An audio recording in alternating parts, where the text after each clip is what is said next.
Dow Hill. Ilang kilometro ang layo mula sa Siliguri, matatagpuan ang pinaka-nakakatakot na burol sa India, ang Dow Hill. Sa araw, napakaganda ng Dow Hill, ngunit sa gabi, may kakaibang pakiramdam mula rito. Kilala ang Victoria's Boys School sa Dow Hill dahil sa mga kakaiba at nakakilabot na pangyayari. Sa taglamig, kapag nagsara ang paaralan sa loob ng 3 buwan, hindi nagtatangkang pumunta sa paaralan ang mga lokal sa Dow Hill. Naganap ang ating kwento noong 2005. Isang estudyante si Rupert sa paaralan ito. Ipinanganak siya sa Canada at isang opisyal sa Canadian Embassy na nagdestino sa Siliguri ang kanyang ama. Kung ilalarawan, si Rupert ay isang napakatapang na bata. Hindi siya katulad ng iba na naniniwala sa mga nilalang tulad ng mga multo o mga demonyo. Ito ang nangyari isang araw. Ngayong linggo, lahat tayo uuwi sa ating tahanan para sa bakasyon. Hindi ba ayos yun? Walang sino man ang gustong manatili sa haunted school na ito na puno ng mga multo. O sige, Tony. Huwag mo nang simulang banggitin ang mga multo na yan. Ilang beses na kitang kinukumbinsi na walang multo. Nasasabi mo lang yan kasi hindi ka ba nakaka-enkwentro ng multo? Bakit? Ikaw ba? Hindi naman. Pero naniniwala ako sa mga kwentong naririnig ko. Sabi mo nga, kwento lang. Paano ka nakakasiguro na totoo? Una, magpasya ka. Totoo ba yung kwento o hindi? Totoo ang kwento. Kung ayaw mong maniwala sa akin, bakit hindi mo mismo subukan? Hinahamon kita na magpalipas ng gabi dito pag nakauwi ng lahat. Doon maniniwala pa lang ako sa'yo.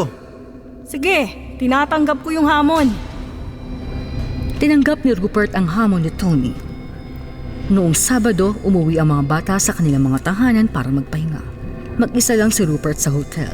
Sinabi niya sa kanyang ama na sunduin siya kinaumagahan. May misyon siyang patunayan na hindi totoo ang mga multo. Nagpaalam na rin si Tony kay Rupert. Paalam! Mag-ingat ka! Paalam! Naglaro si Rupert ng video game sa kanyang silid. Kinagabihan, bumaba siya at naglakad sa mga pasilyo ng paaralan. Mukhang nakakatakot pag walang laman itong paaralan. Siguro ito yung dahilan bakit natatakot silang tumambay dito. Sa kanyang paglalakad, may kakaiba siyang naramdaman na tila may nagtatago sa kanyang likuran sa likod ng pader at tumatawag sa kanya. Rupert! Rupert! Sa isang sandali, napahinto si Rupert pero naisip niyang pinaglalaruan lang siya ni Tony. Meron pang isang tao bukod sa kanya na nasa paaralan din. Lumapit si Rupert patungo sa batang lalaking nakasuot na itim at itim na hood. Ngunit habang papalapit si Rupert, nagsimulang tumakbo papalayo ang bata. Pero sinundan ito ni Rupert. Naunang tumakbo ang bata at pumunta sa masukal na kagubatan. Tumingin sa paligid si Rupert at hinanap niya ang bata. Minsan may tumunog sa isang parte ng kagubatan at minsan sa kabila naman. Naguluhan si Rupert dito. Lumubog na ang araw at nakatayo pa rin si Rupert sa kadiliman. Bigla na lang naramdaman niyang may humawak sa kanya. Napasigaw si Rupert sa takot. Ah! Bata, hindi ka dapat lumalabas dito sa ganitong oras. Umuwi ka na. Dalian mo! Bilis! Isang taganayo ng taong humawak sa kanya habang naglalakad siya pabalik ng paaralan. Muli, narinig na naman ni Rupert na may tumatawag sa kanyang pangalan.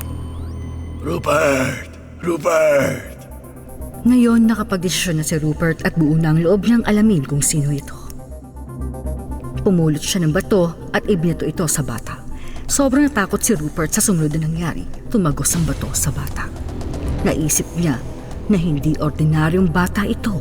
Hindi at walang iba kundi isang multo. Nagsimulang kumilos ang bata at unti-unting lumapit kay Rupert. At doon nahulog ang hood nito. Ikinagulat ni Rupert ang kanyang nakita. Napagtanto niya na wala pala itong ulo. Ah! Tumakbo palayo si Rupert at sumikaw ng malakas. Tulong! Tulong! Tulungan niyo ako! Saang direksyon man siya tumakbo upang makatakas, lumilitaw ang multo sa kanyang harapan.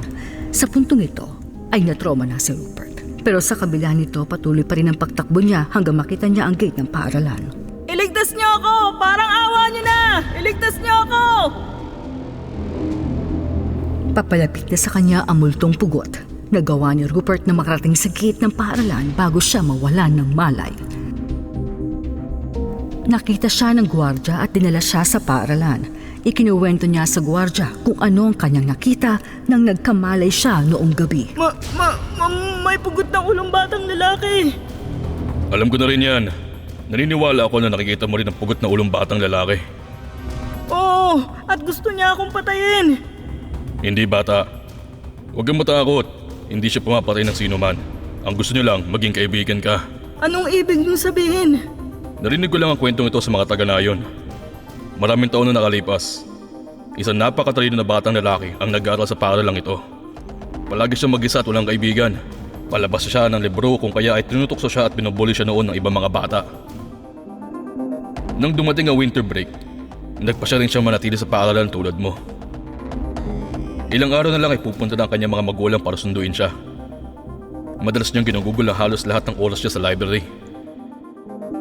Ngunit siya ay naiinip kung kaya pumunta siya sa malapit na kagubatan para libutin ito. Isang gabi habang naglilibot sa kagubatan, isang grupo ng mga magnanakaw umatake sa kanya. Ibigay mo yung pera mo!